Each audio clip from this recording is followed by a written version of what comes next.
Good morning po. Good morning po sa ating lahat. Pwede na po tayo magsitayo. Ayan, parang mahaba po yung bakasyon ng lahat Pwede na po tayong tumayo. Ayan.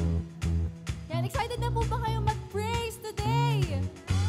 Ayan, dapat marami tayong pahinga, marami tayong energy to worship God. Amen, church! Come on, let me hear you sing.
Everything that I am, my life is in your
You lead me on the word. You lead me on the word. Let your love light up in the darkest deep. You lead me on the word.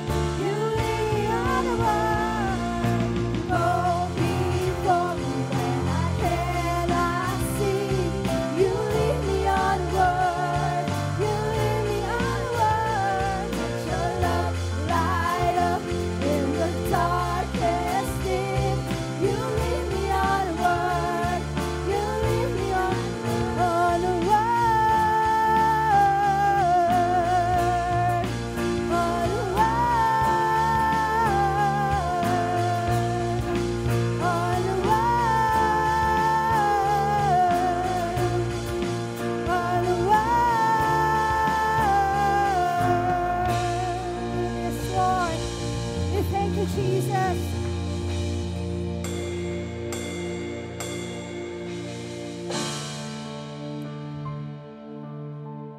We thank you, Lord, for your grace, oh God. What you have done on the cross. We cannot outgive you, oh God. But Lord, here's our song, oh God. A song of surrender to you, Jesus.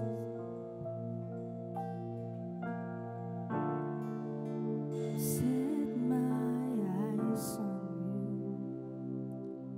Your love draws me closer and closer. My life I give to you. Your heart, it's all I'm after. I made up my minds, my God. My God, there's no one else I follow. You have made me new, Jesus. It's only you I pursue. Here I am, oh Lord. You can have all of me before your throne. Lay it all at your feet. Your grace has set me free. So Jesus, have all of me. In your presence, Lord.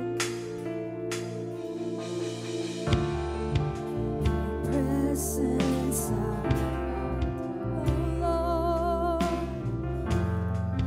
There's freedom in surrender. Yes, you've broken every chain. Broken every chain. Savior, you're my one desire. Here I am, oh Lord. You can have all of me before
goes with me, no turning back, no turning. Jesus, let's sing song.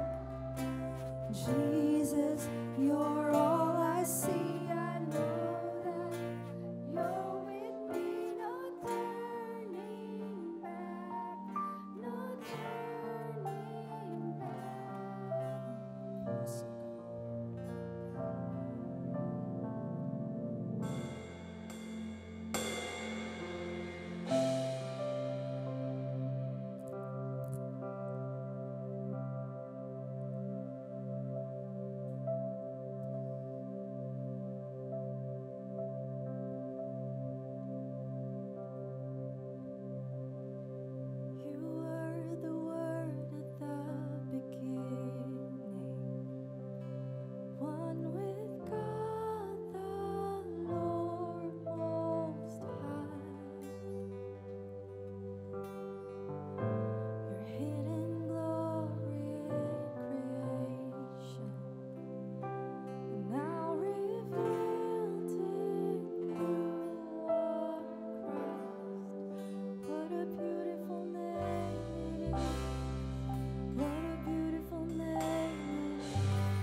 clap for Jesus. Let's clap for Jesus. He deserves the highest praise, the highest honor, the highest worship. The King of Kings, the Lord of Lords.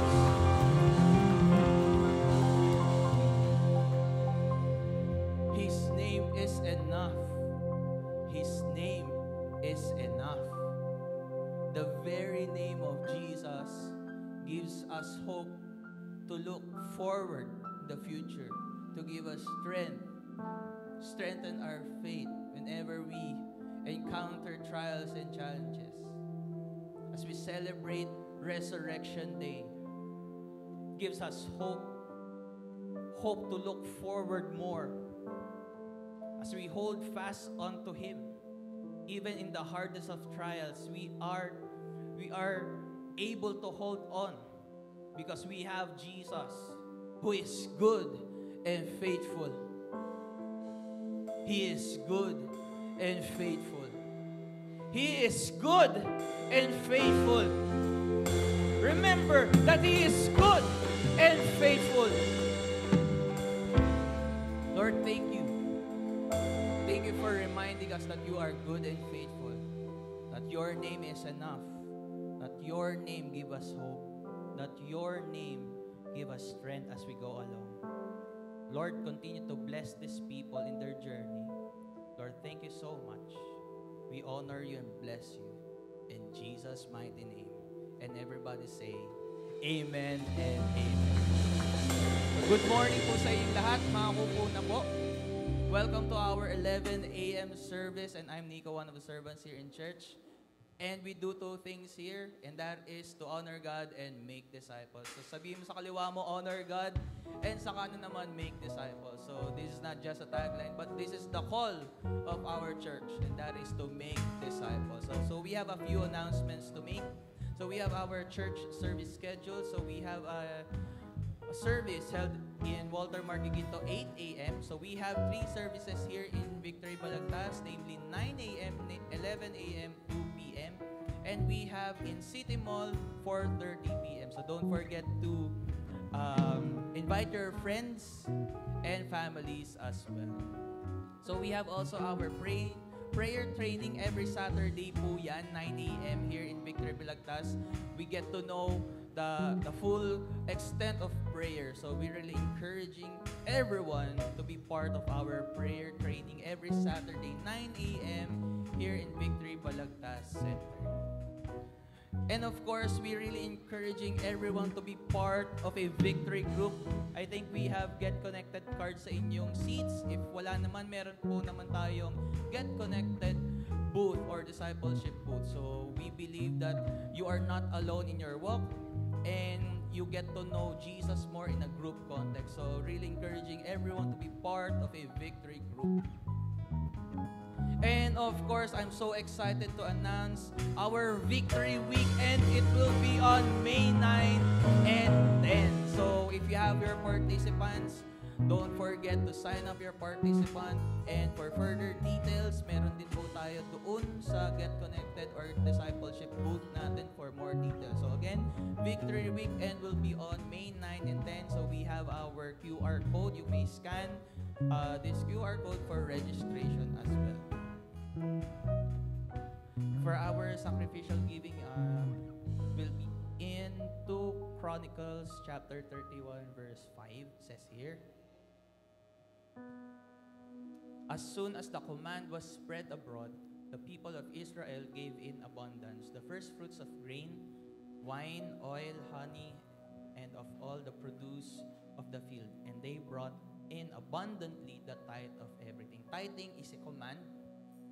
And God teaches us the value of obedience.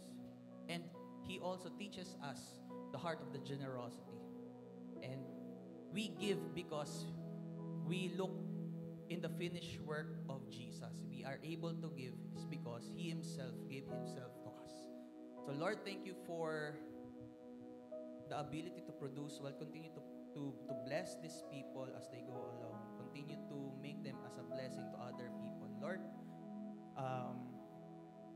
continue to be good and faithful to them, Lord. We honor you and bless you in Jesus' name.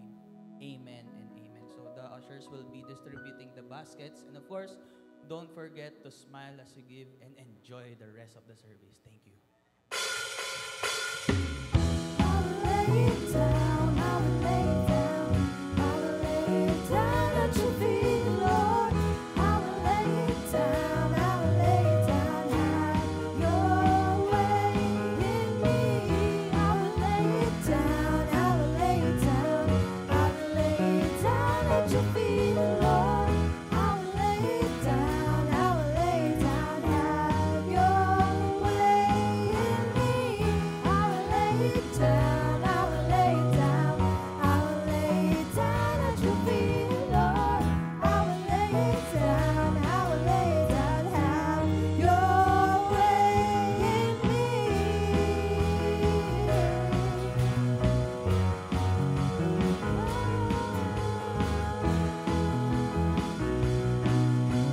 Have your way in me.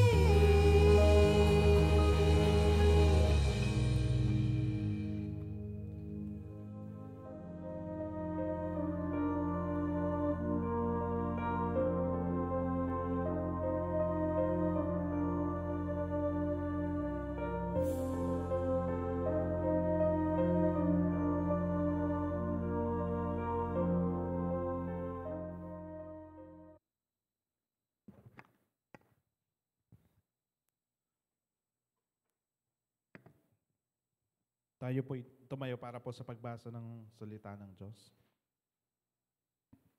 Let's open your Bible in Mark chapter 15 verse 42 to 46.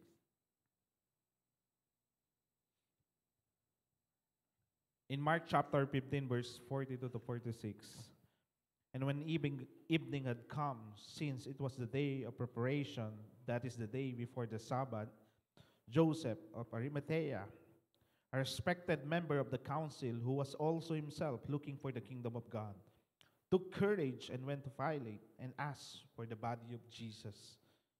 Pilate was surprised to hear that should have already died, and summoning the centurion, he asked him whether he was already dead.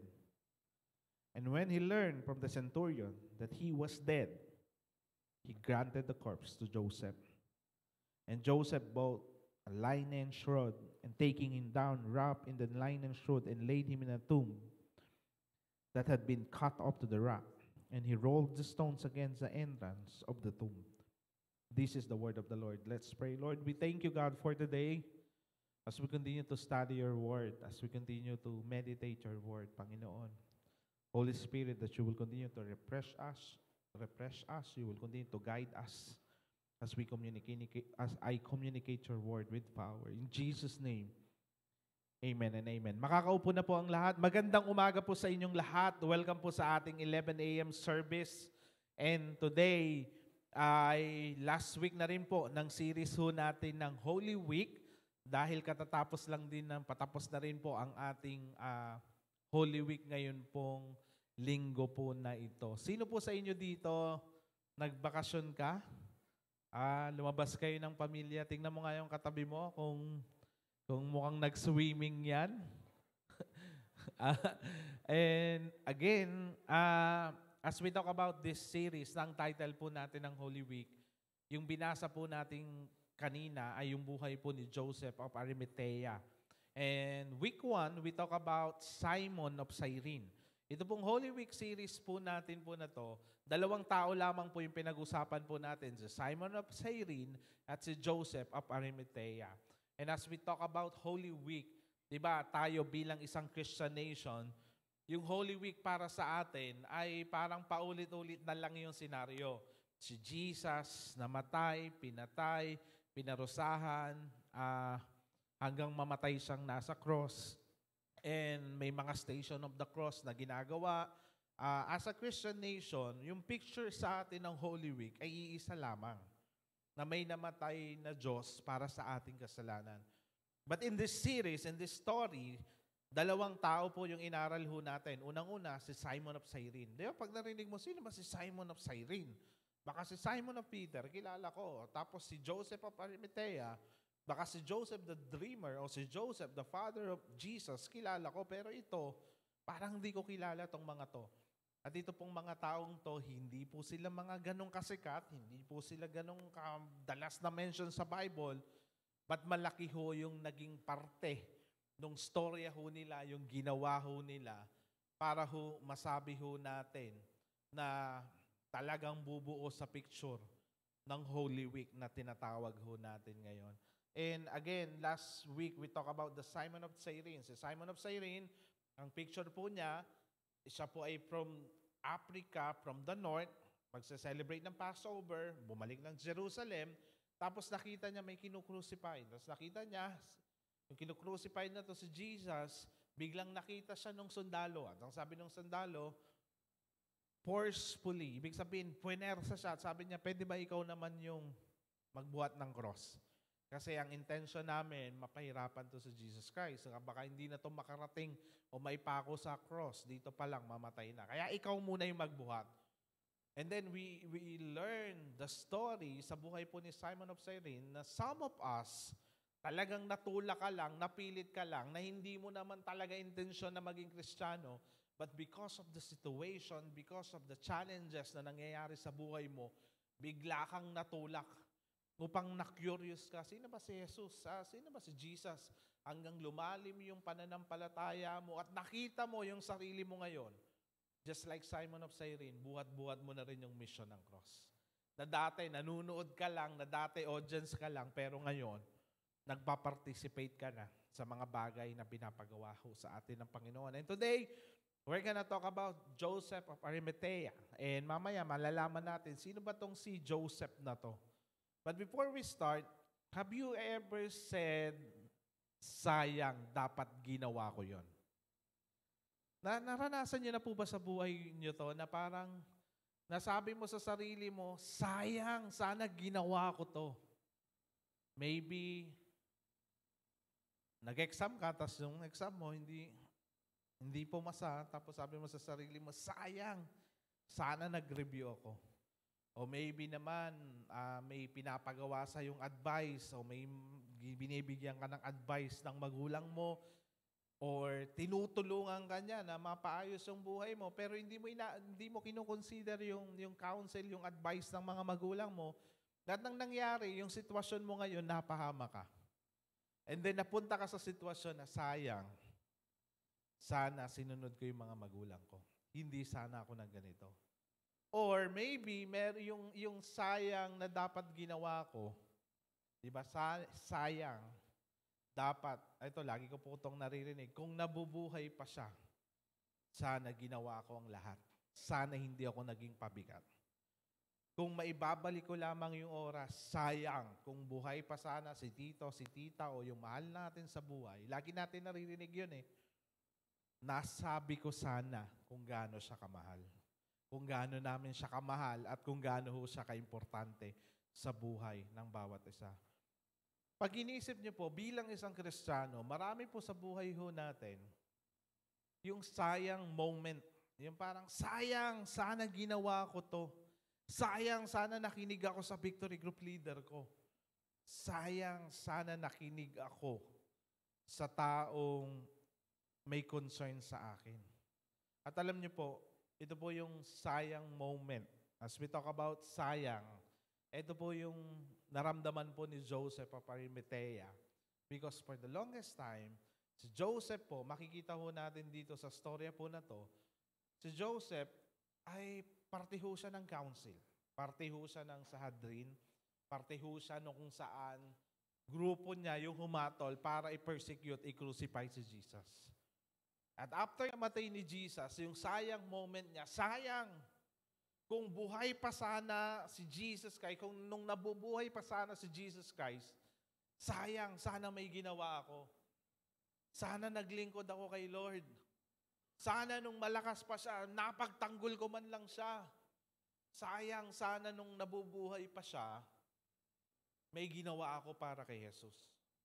And then suddenly, itong si Joseph, yung binasa nating storya kanina, naglakas ng loob. Nakausapin si Pilate na ibigay sa kanya yung katawan ni Jesus Christ Kasi man lang, sa daming ginawa ni Jesus Christ, na-witness niya, nakita niya, yung milagro ng Diyos, nakita niya, kung gaano ka-powerful at kung paano kamahal ng Panginoong Yesus yung mga tao at siya talaga yung totoong Messiah, para sa Kanya, sayang, wala akong ginawa. But this time, mabigyan ko man lang ng magandang burol yung aking Panginoon. Alam niyo po, di ba, sounds familiar, di ba? Di ba, pag meron hong namatay na importante sa buhay natin, ayaw ho natin na parang ililibing na lang basta-basta.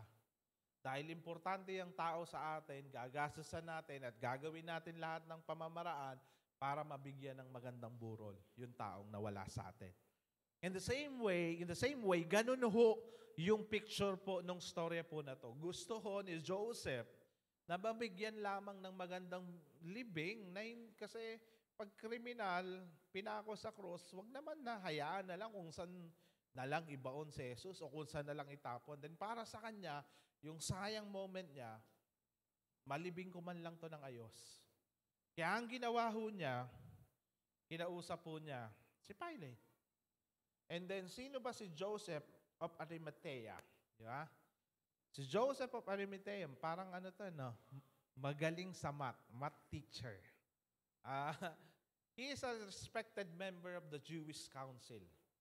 Malamang, kung hindi siya respected ng Jewish Council, kung hindi siya part ng Sanhedrin, kung mababang tao siya, kung siya ay fisherman, kung siya ay farmer, baka hindi ito pansinin ni Pilate. So, ibig sabihin, yung gobyerno, hindi ito papansinin kung wala tong boses, kung wala tong authority, kung wala tong posisyon. Nagigets niyo po ba? Again, may access siya sa gobyerno. He was a rich man.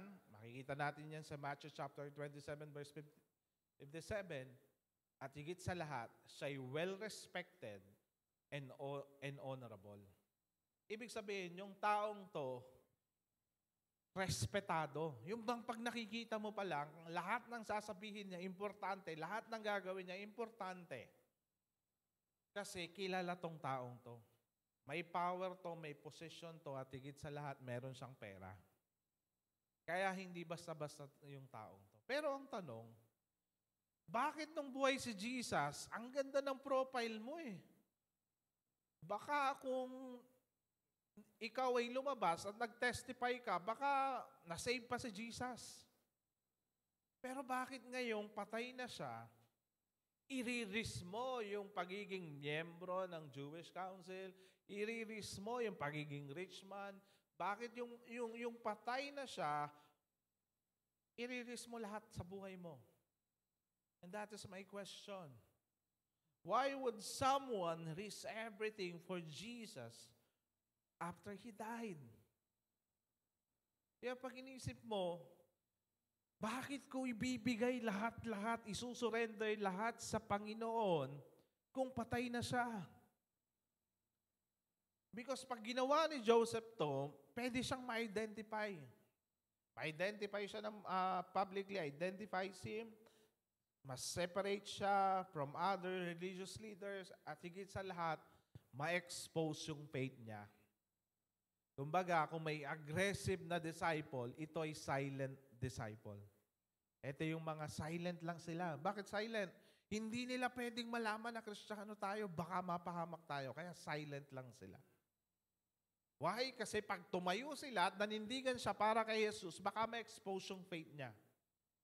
E ang tanong, why would someone risk everything for Jesus after He died?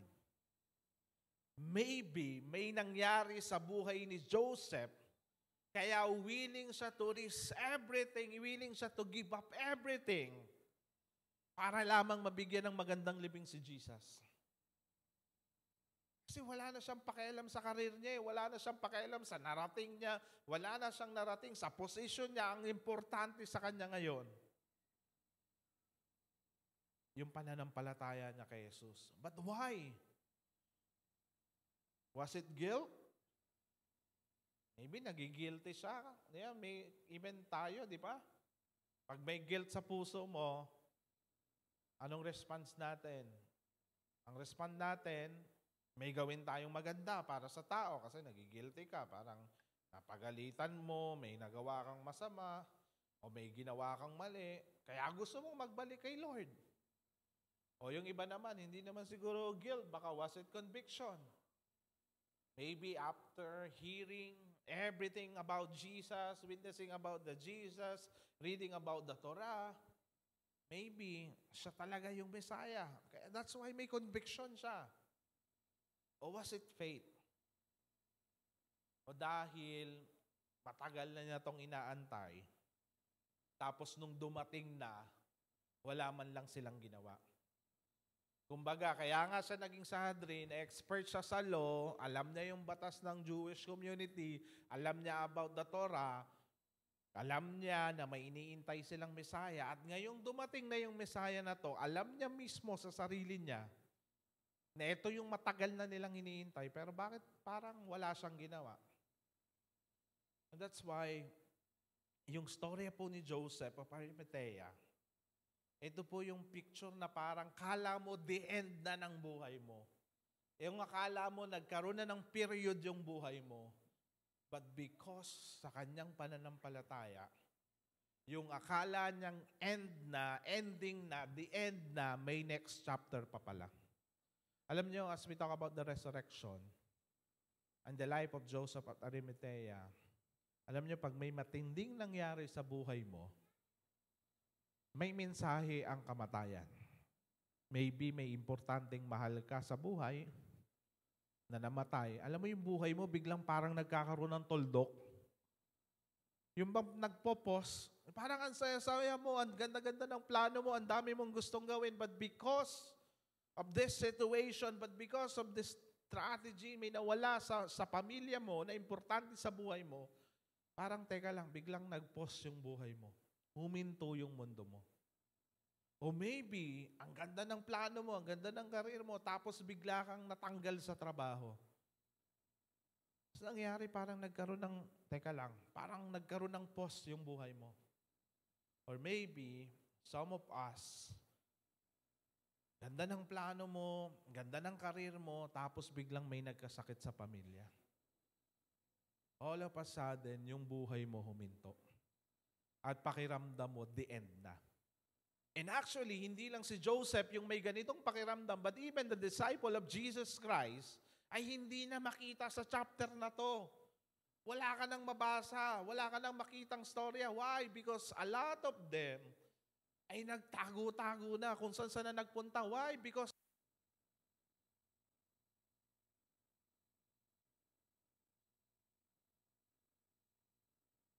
na-mute lang eh. Na-mute lang. Yan.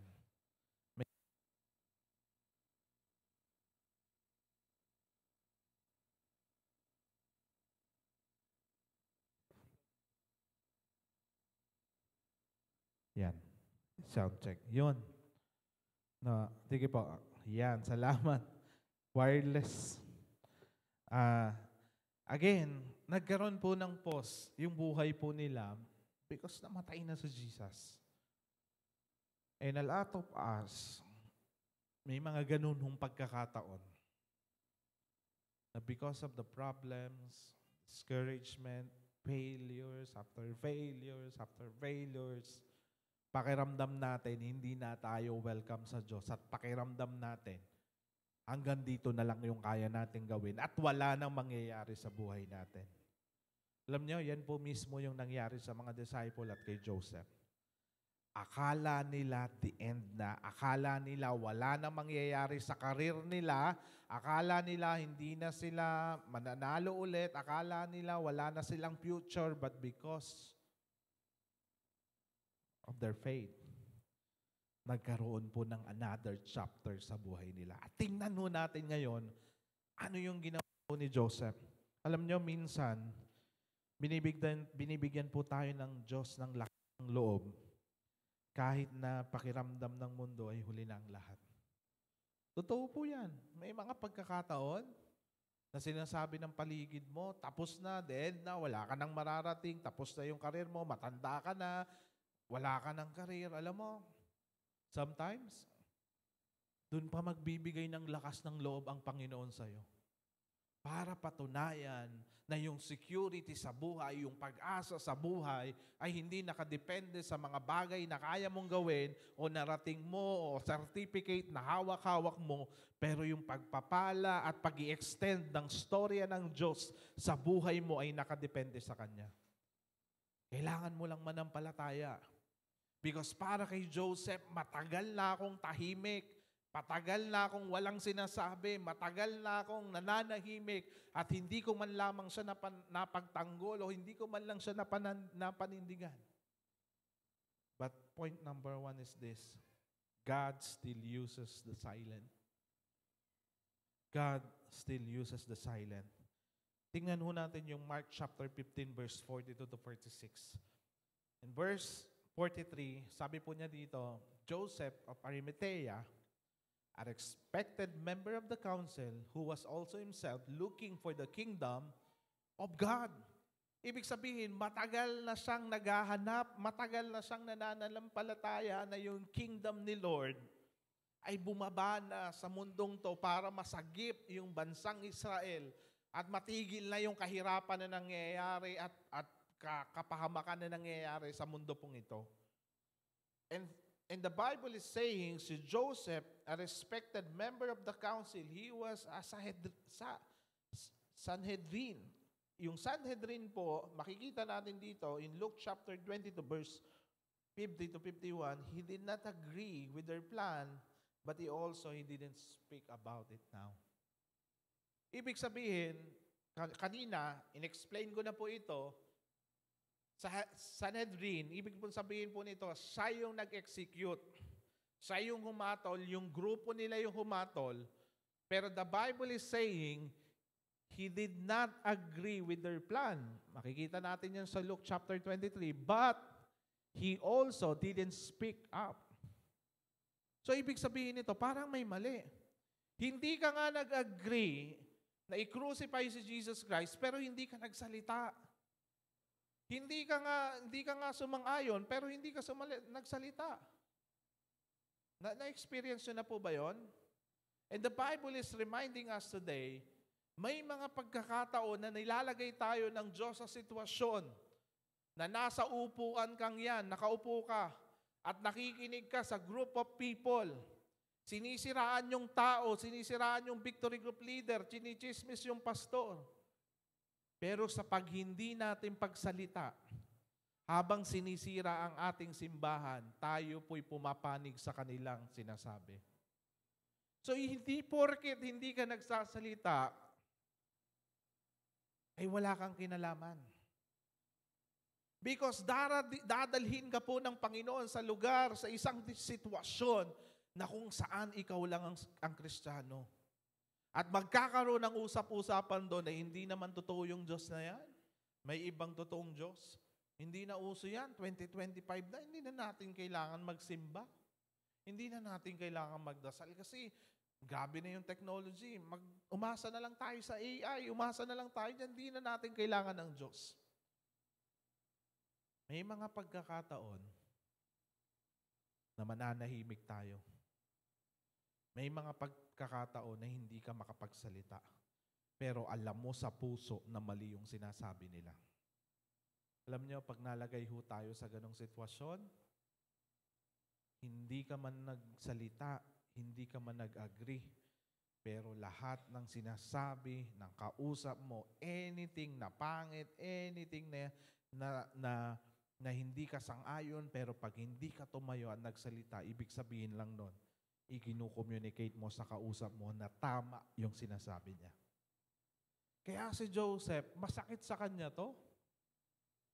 Kasi para sa kanya, nag-iisa lang ako eh. Baka pag nagsalita ako, mawalan ako ng career dito, mawalan ako ng title dito. And I believe after the death of Jesus Christ during the persecution, hindi lang ho si Joseph of Arimathea ang nakakaranas na to, but even si Peter. Anong ginawa ni Peter? Nagpakalayo-layo. Nagpakalayo siya, tapos anong ginawa niya? Na-depress siya. Bakit? Because yung sinabi sa kanya ni Jesus Christ, Peter, after na Tumilaok yung manok. Ng ilang beses? 3 beses. You will deny me. Anong ginawa ni Peter? Dininay niya si Jesus Christ. Anong response ni Peter? Walk out. Nagpakalayo-layo.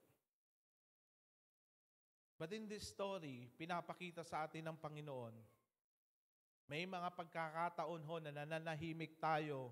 May mga pagkakataon ho na alam natin na nasaktan natin ang Diyos. May mga pagkakataon ho na dahil sa bigat ho ng ating problema, ang solusyon natin ay magpakalayo at mawala na sa presensya ng Panginoon. Mawala na sa Christian community. But alam niyo po, yung sa storya po nito, hindi ho hahayaan ho ng Diyos na malayo ka ho sa Kanya. Because kahit na gaano hong kalala, kahit na gaanong pagkakamali ang nagawa mo para sa Panginoon, nag-aantay ho siya na may gawin ka para sa Kanya. Because ilan po ba sa atin ang nananahimik nung pinakailangang magsalita at kumilos lamang sa uli na ang lahat? Masakit po yan. But balik ho tayo sa verse 43. Sa ginawa ho dito ni Joseph, he raised his reputation, yung status niya, and even ceremonial purity because magsasabat na during that time. And the Bible is saying, he is waiting expectantly for the kingdom of God. Ibig sabihin, 2 bagay ito. Kaya niya ni-risk yung reputation niya, yung status niya, o yung sasabihin sa kanya ng mga tao. Why? Because matagal na niyang pinapanalangin to. Na dumating na yung Messiah at ma-experience niya yung Messiah na to. And a lot of us today, because of the discouragement, siguro po sa maling desisyon na ginawa ho natin, because may mga pagkakataon na mas pinipili ho nating manahimik. Paano ho ba tayo nananahimik? Dahil alam niyo po, ang totoo po ngayon, ang maingay na po ngayon ay hindi po yung majority. Ang maingay na po ngayon, yung social media. Kahit konti ang nagsasabi, pero basta social media ang nagsabi, natatakot na ho tayo. Same-sex marriage. Alam naman ho natin, yung paniniwala ho natin. Pero mas nananatili ho tayong tahimik. Korupsyon sa gobyerno. Alam naman ho natin kung ano yung kagustuhan ng Diyos. Pero nananatili ho tayong tahimik. Pagdating sa edukasyon, alam naman natin kung ano yung kagustuhan ng Diyos. Pero mas nananatili po tayong tahimik. But in this story, makikita natin dito, for the longest time, nananahimik po itong si Joseph of Arimathea. But this time, ang ganda ho nang nangyari. Wala na siyang pakialam kung ano yung ginawa niya in the past. Wala na siyang pakialam kung ano yung sasabihin ng tao sa kanya. Hindi na niya concern kung makakancel ba siya. Hindi na niya concern kung mawawalan ba siya ng title. Ang importante, yung pananahimik niya, tatapusin niya. Yung pagtago niya sa pananampalataya niya, tatapusin niya. Because God can still use you God can still use you just because you were silent. Doesn't mean you're out. His grace is still calling you in.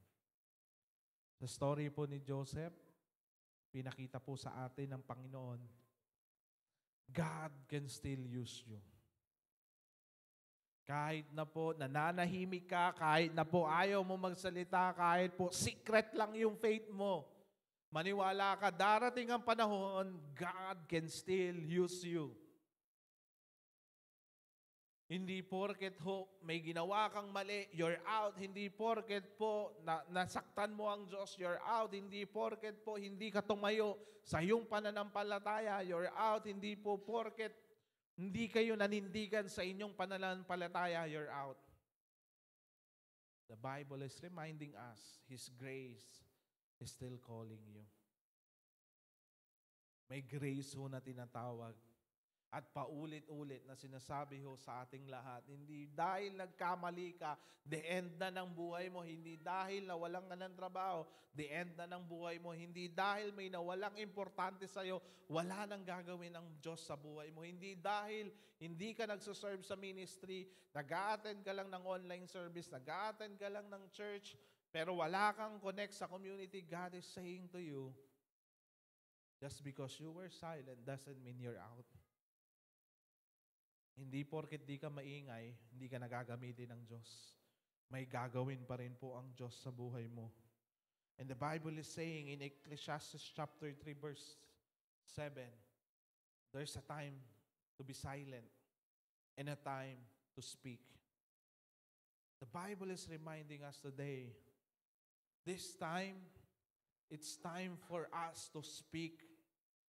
It's time for us to preach the good news.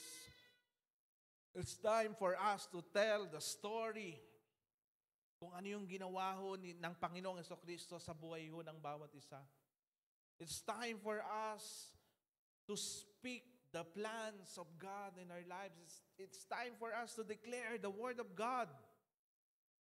Because yung mensahe ho ng resurrection is a message of celebration. Para sa lahat ng natatakot, magkaroon ng lakas ng loob sa kanilang pananampalataya because yung ating Diyos ay hindi patay, yung ating Diyos ay nananatiling buhay. Kaya nga po yung cross natin walang laman eh. Why? Because siya po'y namatay at muling nabuhay at kailanman hindi na mamamatay. At yung message sa atin ng resurrection, it gave us the confidence to preach the good news. And that's why hindi ka natatakot na magsalita. And the reason for us, mga Christians, mga leaders, kung bakit ho tayo natatakot to preach the Word of God, kung bakit ho tayo natatakot to share the good news, hindi naman po dahil takot kang makancel. Hindi naman ho siguro dahil takot kang ma-reject. But the reason kung bakit ho tayo nahihirapang magsalita at ikalat yung kabutihan ng Diyos, it's because sa kawalan ng kaalaman pagdating kung ano yung kayang gawin, kapangyarihan ng milagro, ng power ng resurrection. Hindi natin naiintindihan yung ganda ng regalo ng Diyos sa atin dahil siya'y muling nabuhay. Kaya nangyayari po dito, dahil buhay yung aking Diyos, ibig sabihin, lahat ng kinuwento niya, lahat ng binabasa natin sa Biblia, totoo. Because kung hindi po nabuhay si Kristo, lahat ho ng sinasabi sa Biblia, lahat ho ng binabasa natin, kasinungalingan.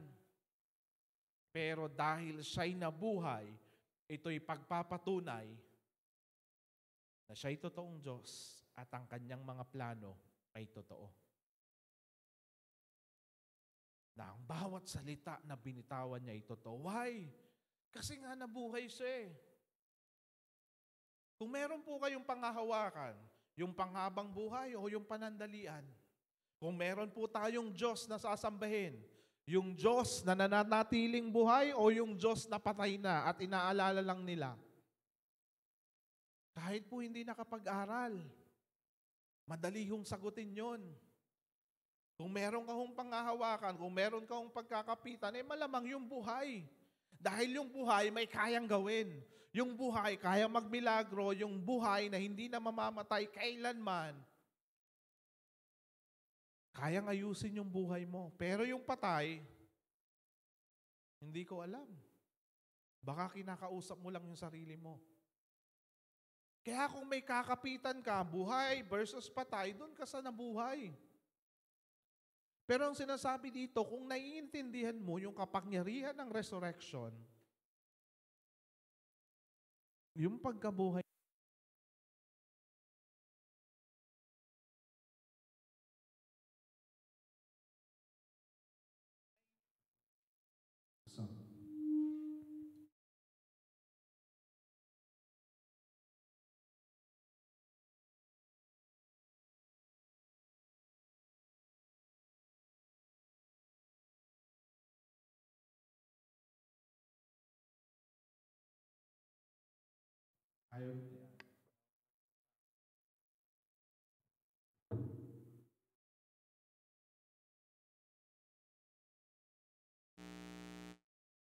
Sound. Yan.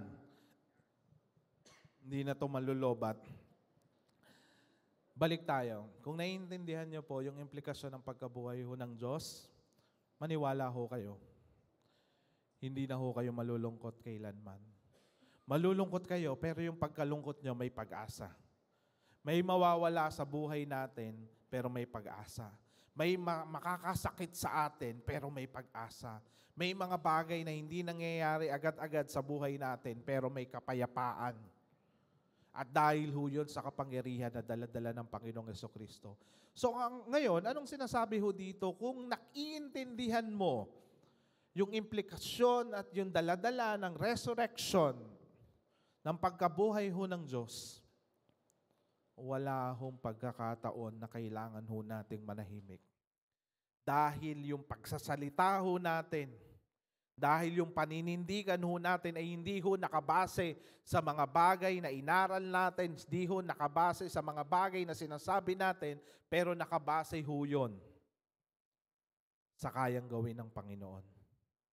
At patuloy ho siyang nagmimilagro sa buhay ng bawat isa. Ano pong kagandahan po dito? In point number 2 is this: what looks like the end may be the beginning. Yung pananampalataya ho natin sa Panginoon, yung akala mo the end na, yung akala mo huli na, yung akala mo finish na, yung bang sa pelikula bugbog na, mamamatay na, tapos yung pala, biglang simula pala to na magliliyab yung pananampalataya mo because sa ginangyari sa storya pong ito. Because para sa mga disciple, tapos na, the end na. Kaalimutan na.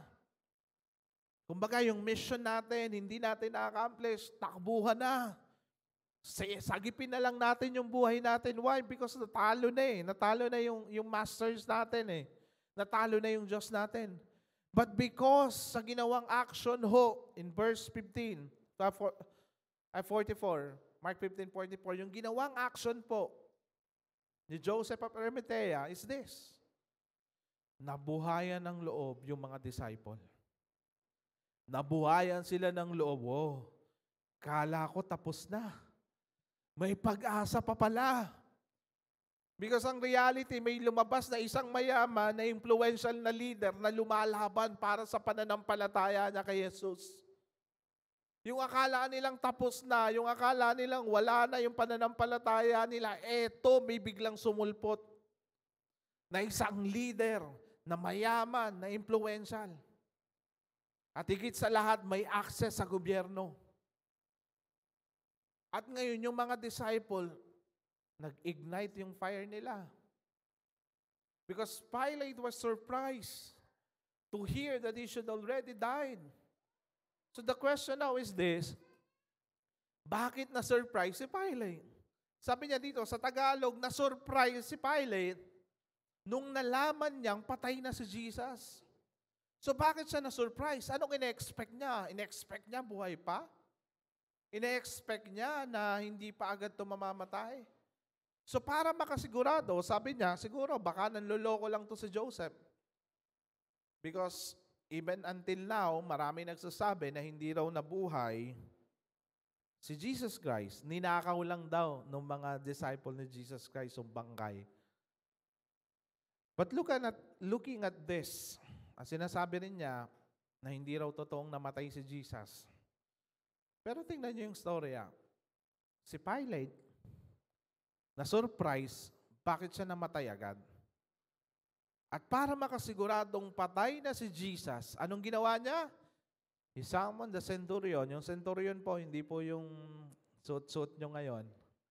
Yung centurion po, it's a colonel, parang ganyan. A leader. He asked him whether he was already dead. So pinuntahan ng mga sundalo, and then, the reason kung bakit po na-surprise si Pilate, alam niyo po kung bakit? Because yung crucifixion po and suffered 2 to 3 days before death. So ang gusto po nilang gawin, dahan-dahan patayin si Jesus. Ang gusto pala nilang gawin, walang namamatay ng crucifixion ng isang araw. Kaya pala si Simon of Cyrene, tinawag nung guard para lumakas ulit si Jesus. Because why? Ang ginagawa nila, pag may criminal na papatayin sila, dahan-dahan nilang papatayin. Hindi yan yung sasaksakin. Criminal ka, saksakin. O kaya shoot to kill. Tapos, hindi ganun yon. Sila ang gagawin nila dahil may ginawa kang mali, dahil labag sa batas yung ginawa mo, kailangan 2 to 3 days bago ka mamatay. Buti na lang namatay agad. Kung hindi, baka yung Holy Week natin, Holy 10 days. Umabot tayo ng Holy 8 days. Nag-extend na yung Holy Week. Kasi sa lahat ng nangyari, unang araw na pinahirapan si Jesus, pangalawang araw na naghihingalo si Jesus, pangatlong araw nang muling namatay si Jesus. Again, in verse 45, and para makasure, when he learned from the centurion, nagbigay ng police report kay Pilate, sabi niya, "Boss, totoo nga patay." Confirm. And sabi niya, he granted the corpse to Joseph. Ang tanong, Joseph, ano yung pinaglalaban mo? Bakit gusto mo ng magandang libing? Maybe, iniisip ko, baka ito na yung may kasabihan tayo mga Pinoy, di ba? Mabigyan man lang ng magandang libing yung taong mahal ko sa buhay. O maybe kay Joseph, it's an act of worship. Dito man lang, malibing kita ng tama. Why? Because hinahabol ni Joseph ay time. Because ano yung sabi sa verse 42? Sabi sa verse 42, magkakaroon na ng Sabat. On the next day, ito na yung Sabat. On the Sabbath day, unclean sa kanila pag humawak sila ng bangkay, ng patay. So ngayon, para sa kanya, parang hindi yata tama kasi hindi naman talaga kriminal to eh. Pinulitika lang to eh. Nadamay lang to, hindi naman talaga to kriminal. Kaya immediately, wala na siyang pakialam kung ano yung nangyayari sa kanya. But importante itong verse 5 because the centurion, ni-report ng centurion that he was dead. Ibig sabihin, it confirms that Jesus is truly dead. Importante po yan, na yung ating Panginoon ay namatay. And it allows the legal transfer of the body to Joseph. Ibig sabihin, legal yung paglibing niya, hindi illegal. Sabi kasi nila, kinidnap lang daw si Jesus. Hindi daw legal na nilibing at kinuha na lang. May mga ganong teorya. But again, the reason kung ba't na ito ginawa, alam niyo kung gaano itong kaimportante? Joseph may have stayed silent during Jesus' life, but grace gave him a role to prepare a body for resurrection. It's never too late when grace is at work. Ibig pong sabihin po nito, para kay Joseph, for the longest time, wala naman akong ginawa para kay Lord. But again, dahil sa kanyang pananampalataya, binigyan pa rin siya ng grace ng Panginoon. Grace to prepare the king's body for resurrection. Hindi nga alam ni Joseph na mabubuhay yan eh. So ang ibig kong pong sabihin, it's never too late. When grace is at work, may gagawin ng Diyos sa buhay nyo. Hindi ho totoo na tapos na yung chapter ng buhay mo. Hindi ho totoo na yan lang yung mararating mo. Hindi ho totoo, it's a lie, na yan lang yung kaya mong ma-achieve, yan lang yung kaya mong marating. But when the grace of God is in you, napakaraming isusulat na storya ng Diyos sa buhay mo. In Isaiah chapter 53, verse 9, hindi nga alam ni Joseph na yung ginagawa niya ay katuparan ng propesiya na binanggit ni Isaiah 100 years before mangyari ito. Because in Isaiah chapter 53 verse 9, And they made his grave with the wicked and with the rich man in his death. Although he had done no violence and there was no deceit in his mouth. Ito po yung prophetic word. Ito pong prophetic word na sabi ni Isaiah, hindi pa pinapanganak si Jesus, si Joseph, may prophetic word na darating yung Messiah na to. At yung Messiah na to, hindi kayo maniniwala na siya na yung Messiah na pinadala ko. Ang sabi pa ni Isaiah dito, and then pagkamatay nito, and they made his grave with the wicked and with the rich man. Yung rich man po dito ay si Joseph, a rich man, fulfilled this prophecy without even knowing it. Ano pong lesson po dito? Even in death, God was in control. Kahit ho sa kamatayan, God is in control. Ibig sabihin, pinapakita ho ng verse ho na to, hindi lang ho pera ang kayang kontrolin ng Diyos sa buhay mo. Hindi lang ho career ang kayang kontrolin ng Diyos sa buhay mo. Hindi lang ho ekonomiya ang kayang kontrolin ng Diyos sa buhay natin. Hindi lamang po direction ang kayang kontrolin ng Diyos sa buhay natin. But even kamatayan, ang Diyos lamang ho ang may hawak nito at siya lang ho ang kayang kumontrol nito. Ibig sabihin, He is God. He controls everything. Don't lose hope. God is not done. Maybe pagod ka na because ang bagal ng asenso ng buhay. Maybe pagod ka na kasi matagal mo nang hinihingi sa Panginoon to pero hindi nangyayari. Maybe nadi-discourage ka na kasi lahat ng ginagawa mo parang ang bagal ng progress. Maybe nawawalan ka na ng fire para mag-serve sa Panginoon. Maybe nawawalan ka na ng future because sa sitwasyon na nangyayari sa buhay mo. But let me tell you this. Don't lose hope. God is not done. Sabihin mo nga sa katabi mo, God is not done. May gagawin po ang Diyos sa buhay ng bawat isa. May gagawin po ang Diyos hindi lang sa buhay ng bawat isa, pero sa simbahan po na to because it leads me to the third point. Courage can come even after failure. In verse 46, and Joseph bought a linen shirt and taking down a wrapping him and linen shirt and laid him in a tomb that has been cut of the rock.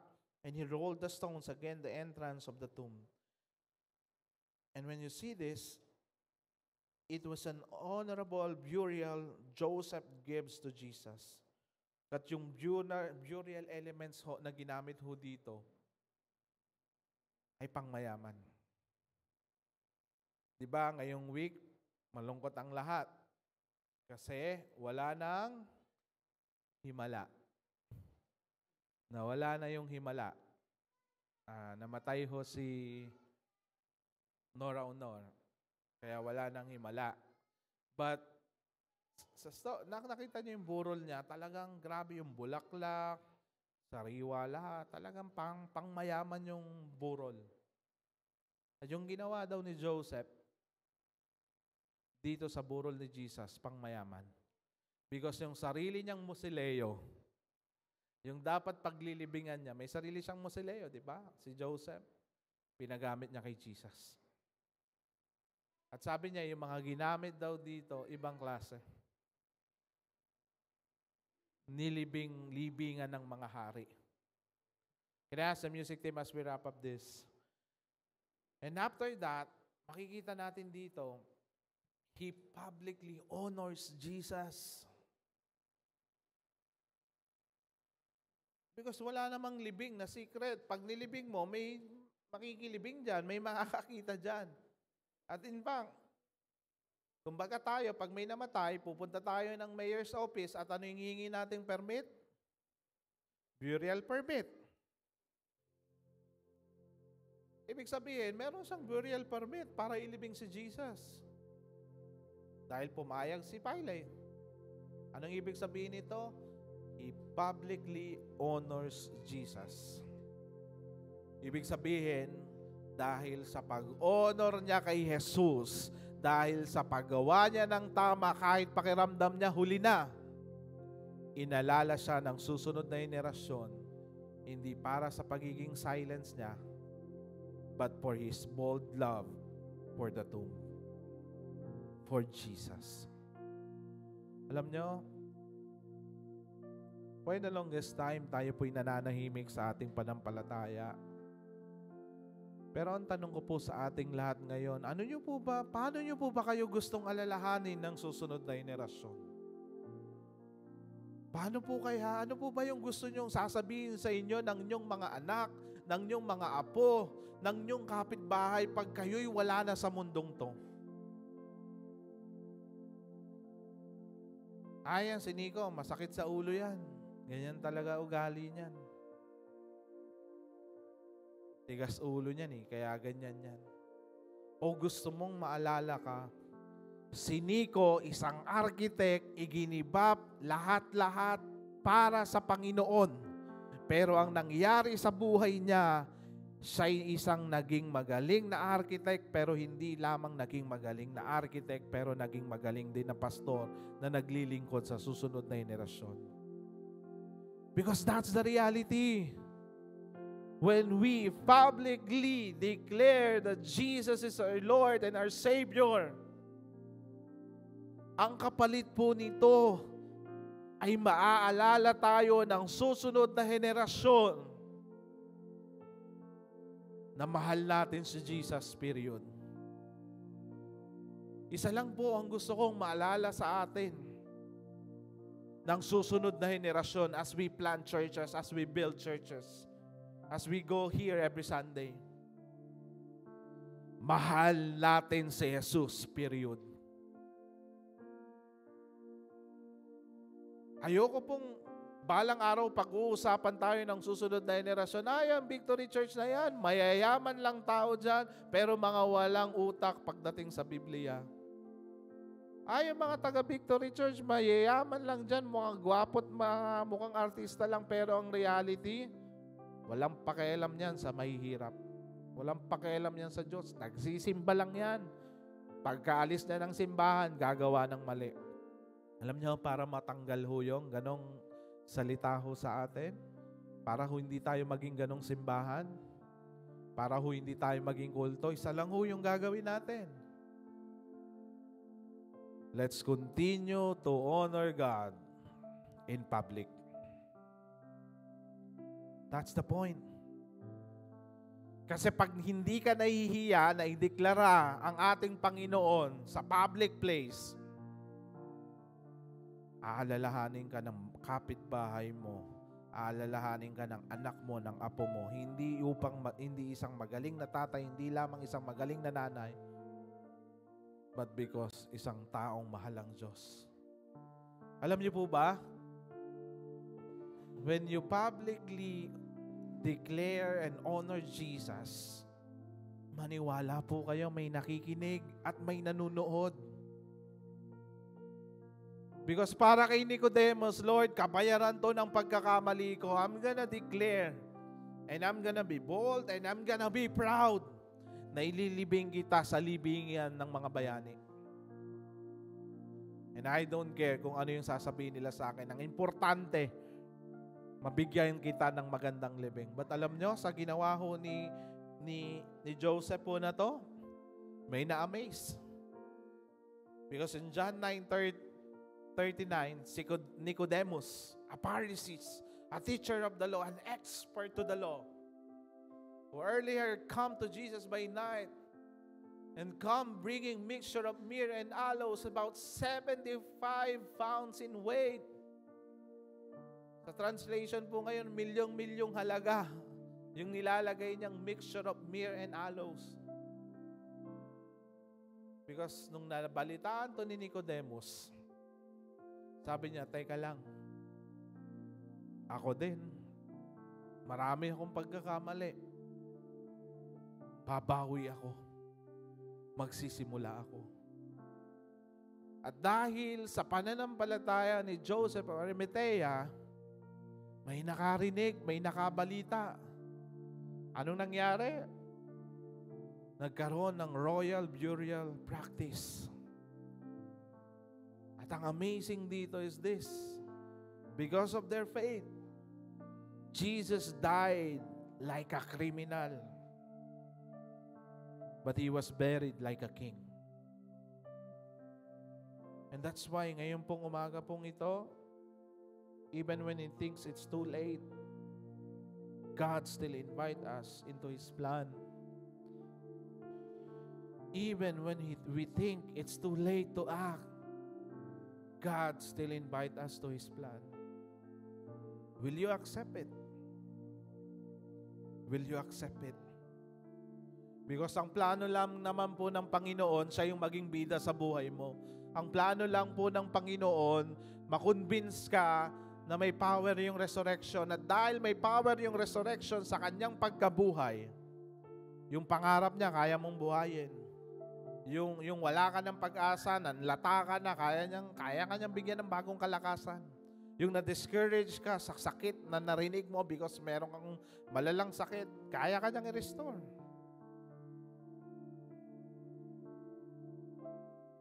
Even when we think it's too late to act, God still invite us to His plan. Hindi po totoong matanda na ako, wala na akong pwedeng magagawa sa Diyos. Marami kang magagawa sa Diyos hanggat humihinga ka. Ang problema lang, hindi mo ina-accept yung invitasyon.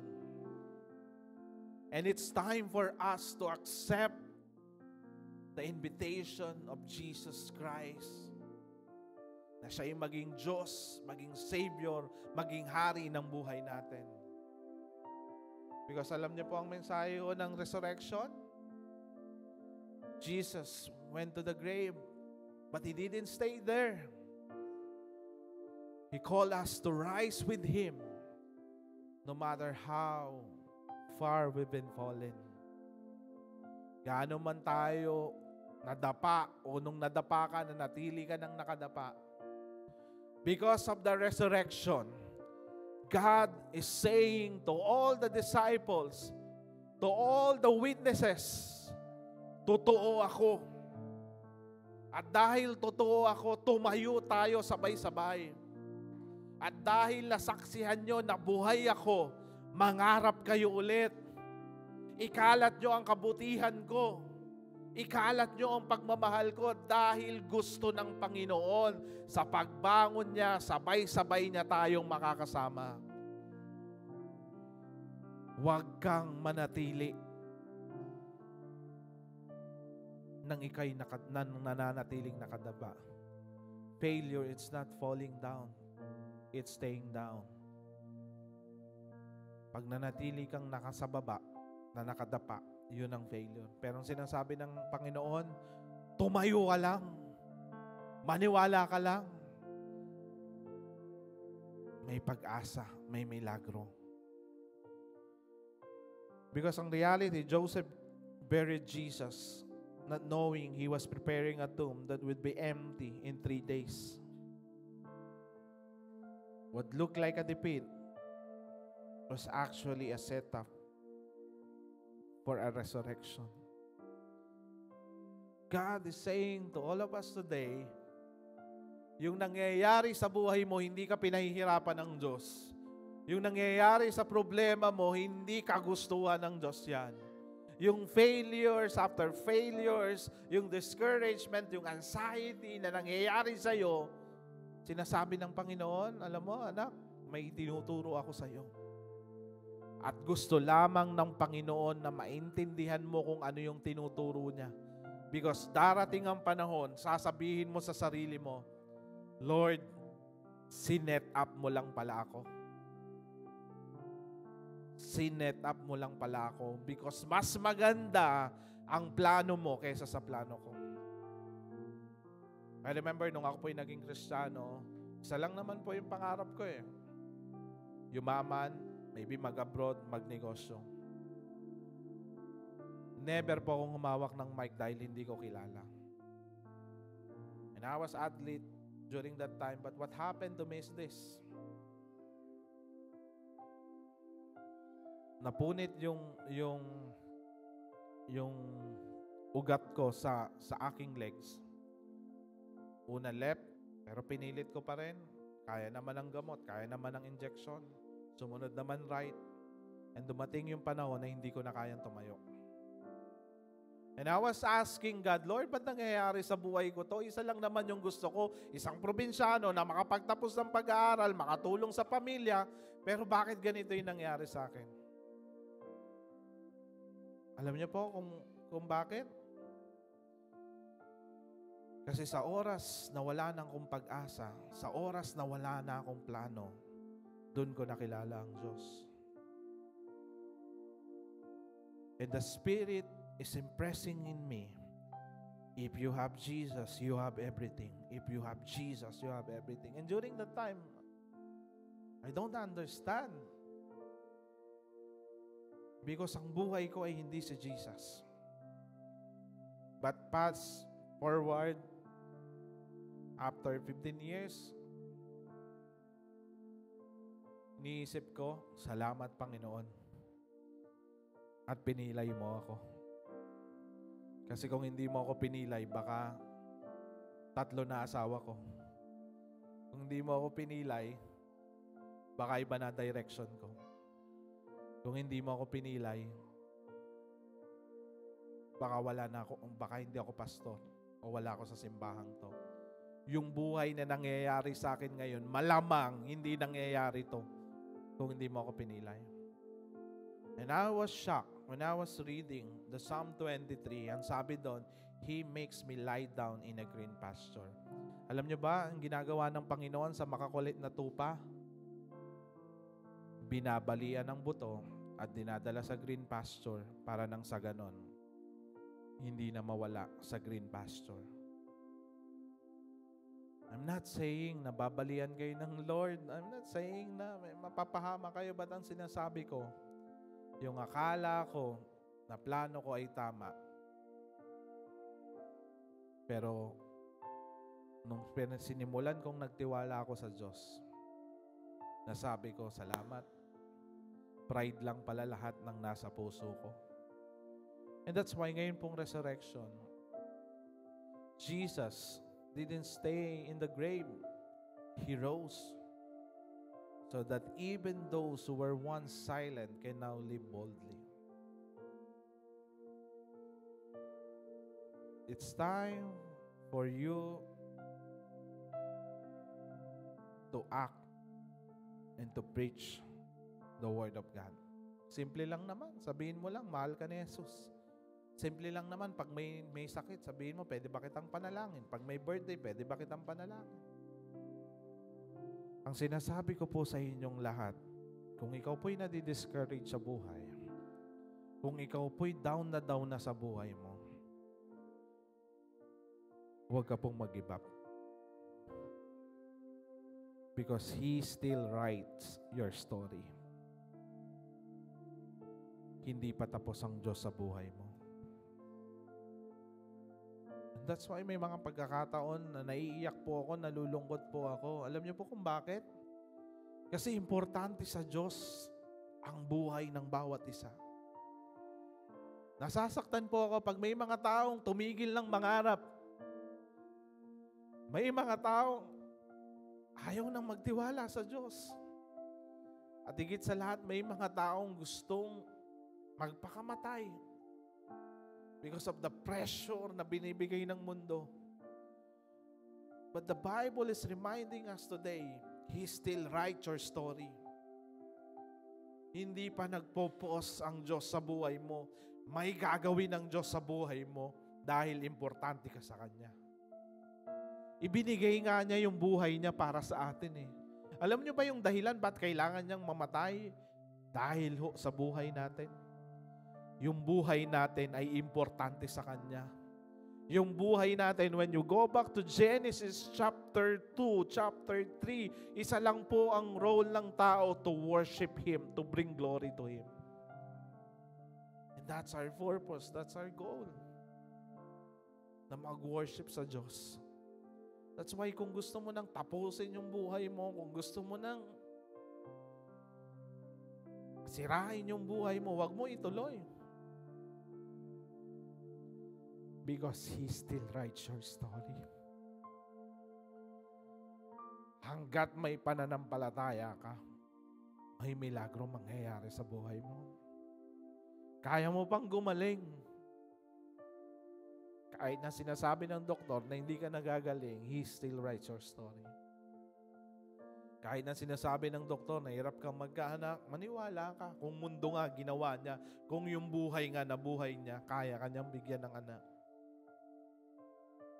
Kung akala mo, nalugi na yung negosyo mo, tapos na yung karir mo, tapos na lahat, wala ka ng silbi, He still writes your story. Malaki yung role na gagawin mo sa pamilya mo at sa simbahang ito. Pagpapalain pa po kayo ng Diyos. Ipo-promote ka pa ng Diyos. Bumagsak ka man ngayon, mag-aral ulit because hindi iyon ang magdi-define ng future mo. Hindi yung certificate, yung position, yung career mo ang magdi-define ng future mo. Ang magdi-define ng future mo ay yung pananampalataya ho natin sa Diyos. That's why isa lang ho ang prayer ko sa inyong lahat. Habang nagwo-worship po kayo kanina, isa lang ho yung prayer ko sa inyong lahat. Lord, ma-excite sila sa another chapter ng buhay nila na ikaw ang susulat. Ma-excite sila sa milagrong gagawin mo sa kanila. Ma-excite sila sa bagong vision, sa bagong dreams, sa bagong revelation. Lord, I pray, Panginoon, na ang bawat isa na nandito ngayon ay magkaroon ng desire to read the Word of God. At habang nagbabasa kayo ng Biblia, yung bang magkaroon kayo ng spirit of revelation. That you know exactly yung Diyos na buhay yung kumakausap sa inyo, yung Diyos na buhay yung nagbibigay sa inyo ng pangako, yung Diyos na buhay yung nagbibigay sa inyo ng assurance, yung Diyos na buhay yung nagbibigay sa inyo ng pag-asa. And that is my prayer. Can we all stand up and let's all worship God?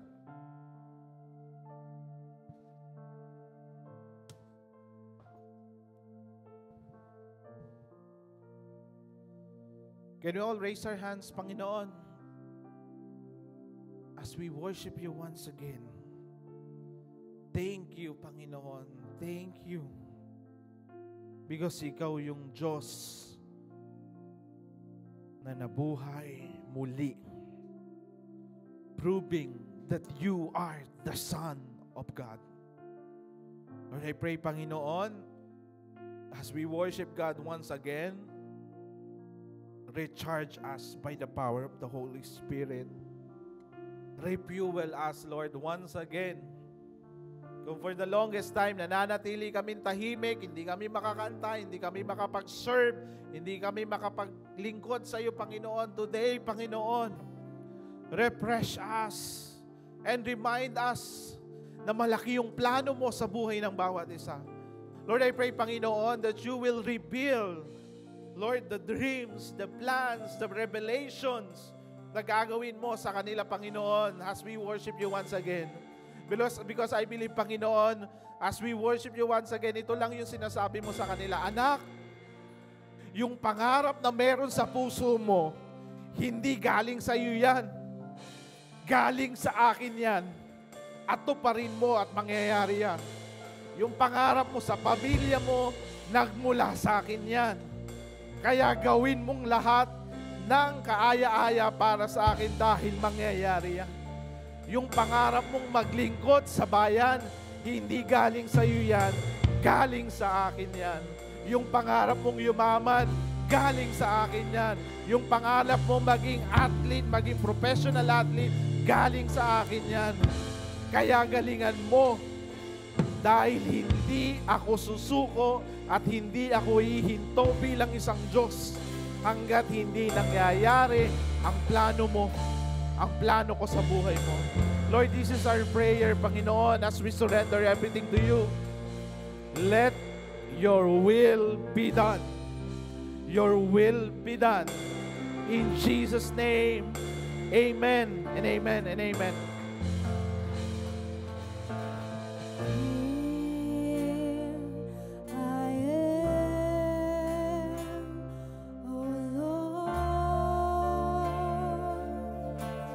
You can have all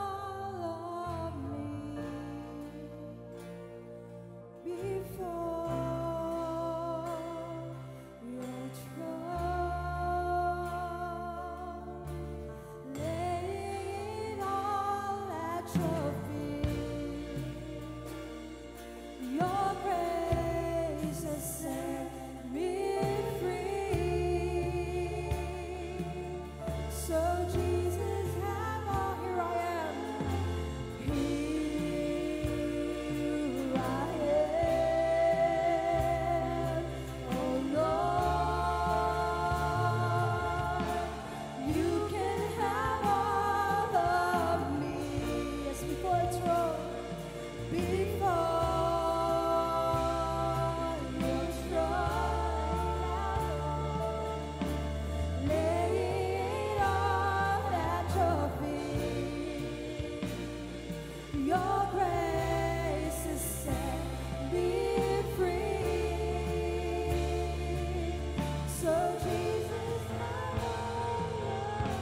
Jesus, you're all I see. I know that you're with me. No turning back, no turning back.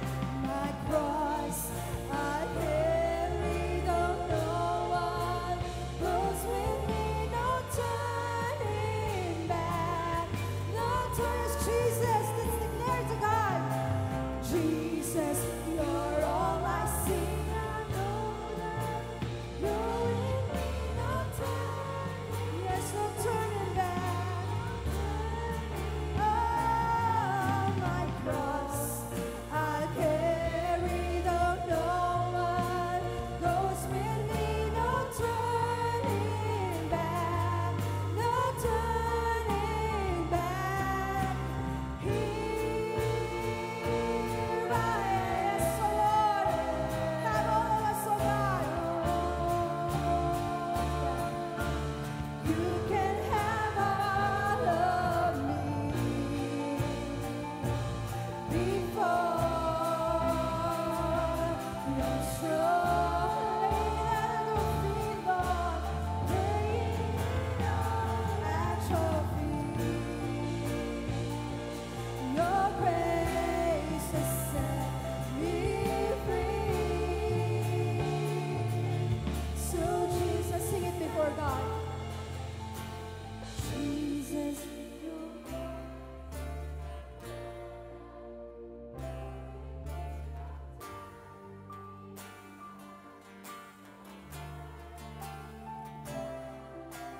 cross I carry, though no one goes with me. No turning back, no turn. Jesus, you're all I know. Jesus, you're all I see. I know that you're with me. No turning back, no turning back.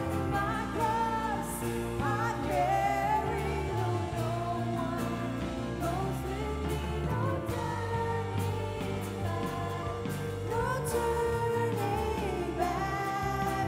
Jesus, you're all I see. I know that you're with me. No turning back, no turning back. My cross I carry, though no one goes with me. No turning back, no turning back. You're all I see. I know that you're with me. Yes, so Lord.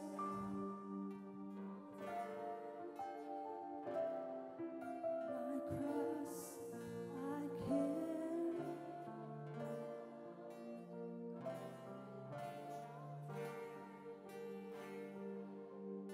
No turning back.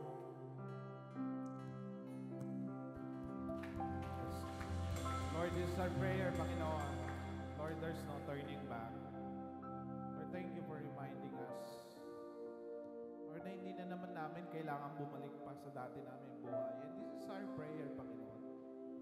Lord, sa mga darating na linggo, na buwan, imposible na hindi kami magkakaroon ng problema. A lot of us ay makaharap sa iba't ibang klaseng problema. Lord, but this is my prayer, Panginoon. there's no turning back. Hindi ka namin tatalikuran. Hindi kami magtatampo sa iyo. At higit sa lahat, hindi kami tatamarin upang ikalat ang kabutihan mo. Lord, as we wrap up this series, sa pag-uwi po namin, this is our prayer. This is my prayer, Panginoon. Kung meron po kaming gagawin para sa iyo, huwag naman po sana yung tira-tira. Kung meron kaming gagawin para sa iyo, Panginoon, ibigay na namin lahat ng kalakasan, ng kaya naming ibigay, Lord, in todo na namin, Panginoon. Dahil hindi mo deserve yung paglilingkod na pakunti-unti. Pero deserve mo, Panginoon, yung buhay namin ay binibigay namin sa iyo. Dahil ibinigay mo lahat sa amin. Lord, maraming salamat. We pray, Panginoon, that you will bless all the people, yung karir nila, yung pag-aaral nila, yung bakasyon nila, yung negosyo nila, yung pagpapalaki sa kanilang anak, Panginoon. Bless them and protect them. Lord, marami pong salamat. Lord, I'm so excited na makita yung buhay ng bawat isa, na may another chapter, another day, another life, another opportunity, another miracle, another answered prayer. I'm so excited na marinig yon sa buhay ng bawat isa. Because isa lang yung pupuntahan namin, Panginoon, pagpapala at milagro. Sa pangalan ni Jesus, amen and amen. Again, maraming salamat po sa inyong lahat. At magkita-kita po tayo ulit next week. At God bless po at ingat po kayo.